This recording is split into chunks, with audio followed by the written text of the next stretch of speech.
Welcome to round 4 of the Daytona DMAX Championships, here for the first time for DMAX at Glannygores in northern Wales. It's our lights heats entertaining us at the moment on circuit, and what a season it's been so far for both of the O'Neills, Jack and Andy. So far they've taken every single final victory. Last time out it was Andy taking his first one of the year to make it 2-1 to Jack. Jack currently leads the championship at the moment from Andy, but plenty of drivers up behind him looking to take the spoils of war. Max O'Shaughnessy, very good in the Enduro so far this year. Can he turn his heats form around and get the top step on the podium? There's others out there in the likes of Zach Swannell, who's also going well this year. This should be a fantastic final on the first time around this Glannygores circuit. Let's get right to it and the commentary. So engines are on for the lights final heat of today for round 4 here at Glannygore. Let's crack through the grid then for round 4 of the Daytona DMAX Championships 2018 DMAX Light Heats. Cameron Khan starts from pole position after very impressive displays in the first 3 races this afternoon. Alongside him on the front row is Max O'Shaughnessy, looking to get good points in the championship. Row 2 is an all O'Neill affair. Andy O'Neill starts ahead of Jack O'Neill. Jack O'Neill goes into this race as the live championship leader. Row 3, Zach Swannell and Graham Cobb, who've fought over a lot of positions today, they start together again on row 3. Dante Dillon and Sam Lovelace start from row 4. Fraser Brunton and Evan Gula start on row 5. Cameron Noble and Boyd Wayne Jr. start on row 6. Ben Leslie and Charlotte Manton start from row 7. And then local hero Matthew Bees starts alongside Toby Shimade on row 8. Ollie Manton and James Barnard start on row 9. Dylan Bell and Stephen Westwood start on row 10. Dane Christensen forms out the 21 kart field for this final here at Glannygores. Andrew Mather and Anthony Jordan in the commentary box for you. DJ, looking forward to this one? Oh, this should be an epic race. Really looking forward to it. Just the heats themselves were brilliant. Final now, this should be epic. We're into the final, of course. So far this season, if your name has been O'Neill, you've dominated in these finals, but they both start from row 2. Can Khan do it? Can O'Shaughnessy do it? We'll find out as they are green and racing here at Glannygores, and there's a lot of drivers running wide, and I think Zach Swannell is involved as well on the grass. They're all pushing and shoving, going up towards Spoon for the first time. Oh, big spin and a big off. 3 drivers off, and I have to say that was inevitable because there was all kinds of contact on the run up to the Spoon. Well, we've not even made Spoon corner. Looks like Zach Swannell leads. Dante Dillon is up to second. I think Andy O'Neill has made it through the chaos and is still there in 3rd place. Well, what drama there, DJ, on lap 1? Exactly that. I'm unsure of who the drivers are, but I saw one of the drivers did get out of his kart there, so Max O'Shaughnessy is one of them. Max O'Shaughnessy is not going to get his first win in heats here today. So across start finish, Zach Swannell leads.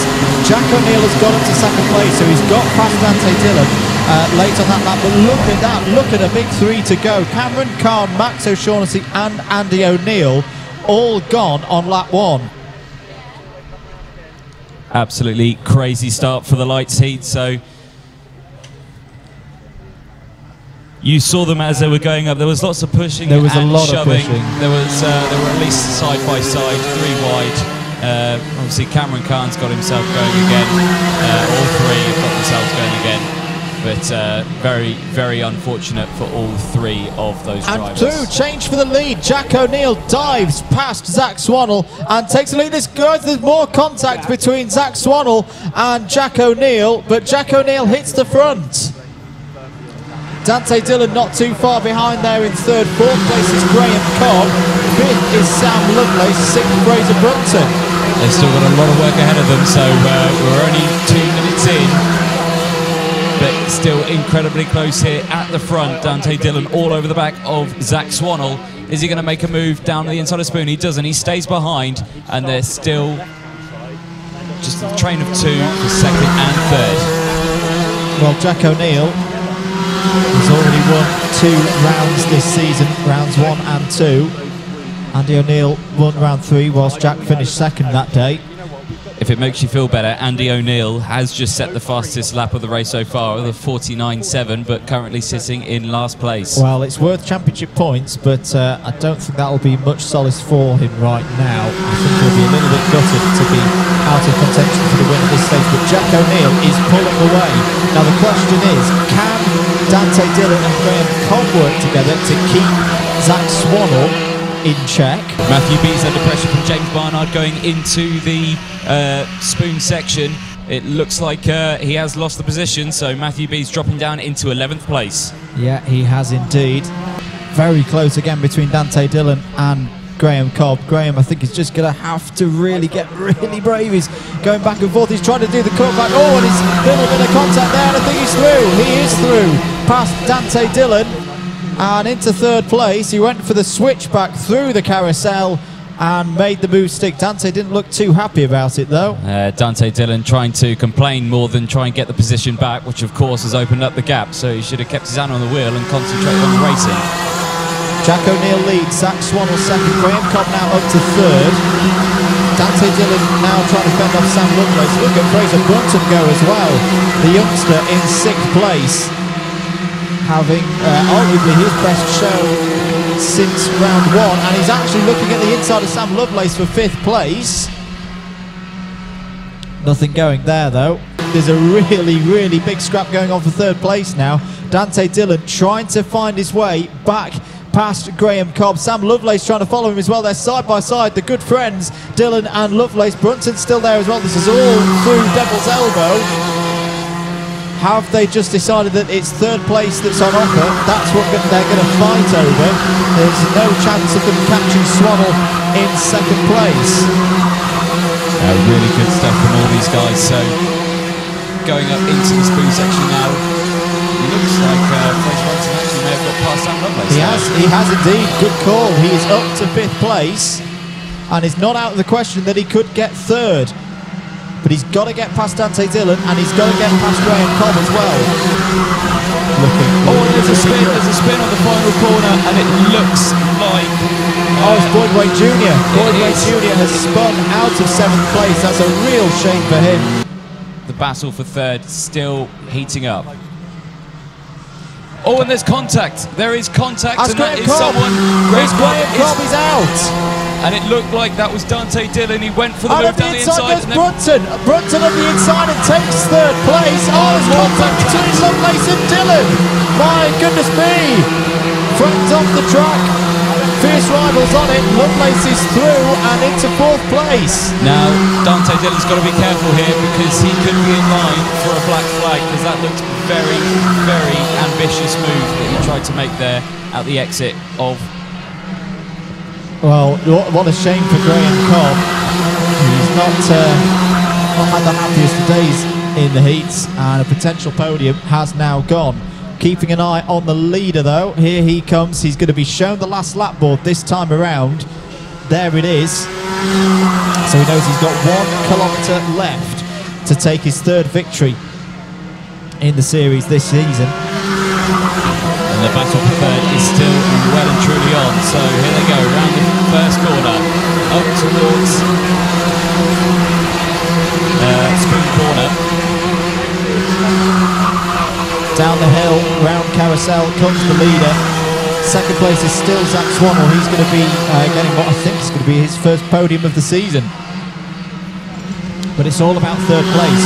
Cameron Noble's popped up to 6th. He's been a bit of a dark horse. I think it's going to be too much for him to get the 3rd, but it's going to be good points nonetheless. But here comes our leader round the final corner to take his 3rd victory in the class this season. A 3rd victory for Jack O'Neill in the 2018 DMAX Light Heats, and 2nd place for Zach Swannell. And what's happened here? What has happened here? Oh my goodness me! 4th, 5th and 6th have taken each other out.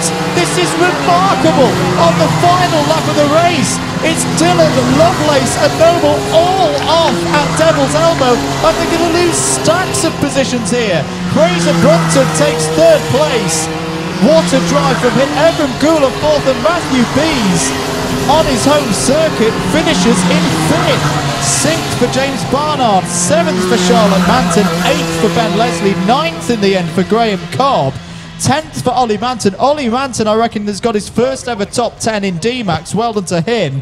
11th for Dylan Bell. 12th for Boyd Wayne Jr., 13th Stephen Westwood, 14th Dane Christensen. In the end, Cameron Noble is classified 14th, 15th for Sam Lovelace, and 16th for Dan. Look at that bottom 6 or 7. What? Noble, Lovelace, Dylan, Max O'Shaughnessy, Andy O'Neill, Cameron Kahn, all drivers we would expect to see in the top 6. Never mind the bottom 6. What a crazy, crazy race. Absolutely unbelievable. 2 major incidents, one on the first lap and then the second on the last lap. Here on the podium for the top 3 here today at GYG. I'm going to have to do this. Fraser Brunton, first podium, I reckon, in DMAX for you. How are you feeling right now? Overwhelmed, to be honest. I've had a few unlucky heats this afternoon and a few unlucky rounds before, so I think I deserve a bit of luck. What's it like going up against these drivers with more experience than yourself? You've really had to battle your way through this early part of the season. You enjoying it? Yeah, really. It's just tough competition. That's what you're going to get in the future as well. Absolutely. A talent for the future, nonetheless. Well done, Fraser. Top 3 today. Let's move on to Zach. Second place, best result so far this season. But I want to start with lap 1. A bit of pushing and shoving. You look like you're in a bit of a rough place there, but you held in there, which was really crucial. Yes, I think I'd sooner not talk about lap 1, if that's okay. Fair enough, but good points for the championship bid. You're looking at a top 5, maybe even better through the rest of the season. Going to Bookmore Park next, where you ran really, really well last year. How are you feeling ahead of that one? I love Buckmore, but last year was, yeah, I don't like remembering that either, to be honest, because that was a missed opportunity. Basically saying, when I turn up and watch you race, things go badly wrong, but you get on the podium. Yes. Well done, mate. Well done. Second place today. Jack, 3 wins, looking really good in the championship. The others having conflabs, as I like to put it. Meanwhile, you're out front just calmly getting on with your business. Another good day for you. Cracking day.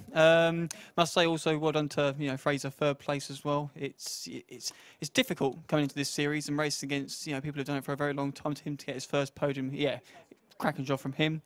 Yeah, it's a mixed emotions really, because I was looking forward to the race, the final, and it would have been a cracking battle with the guys up front. I mean, I haven't seen the footage of what happened, to be fair, so I can't really comment on what's happened. It's great that everybody was all right, and actually there's quite a lot of runoff going through that way, because you're worried that if it's something like Rye House, you could have a major accident there, which is always quite scary. But I have lucked in a little bit today, to be honest. So I can't complain. Got the points. That's the main thing. But you need a bit of luck along your way if you're going to win a title like this. Bookmore Park, as we say, next. What's your previous experience around there? Yeah, been around there a few times.